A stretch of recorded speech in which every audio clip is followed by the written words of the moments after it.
আজকে পিঁপড়েকে নিয়ে আবার নতুন একটা এক্সপেরিমেন্ট। তো আমি এখানে একটা ছোট্ট শুয়োপোকা নিয়ে এখানে রেখে দিয়েছি। একটা পিঁপড়ে কিন্তু সেটার সন্ধান পেয়ে গেছে।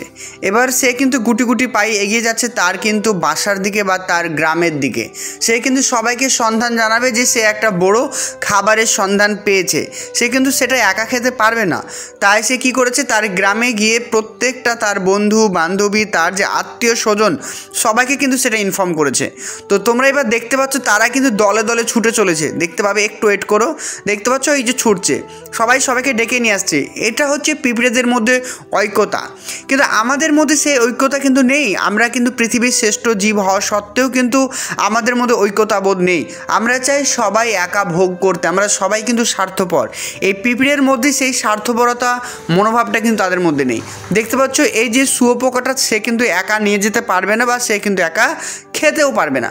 সেই জন্য সে কিন্তু সবাইকে ইনফর্ম করলো এবং দেখো সেই কাজটাকে তারা কিন্তু ধীরে ধীরে তাদের বাসার দিকে নিয়ে যাচ্ছে। একটা কথা আমরা এই পিঁপড়েকে দেখে শিখতে পারলাম যে ঐক্যতা থাকলে আমরা যে কোনো কঠিন কাজকেও কিন্তু সহজ করে তুলতে পারবো, আর একা একা সেই কাজটা করতে পারবো না।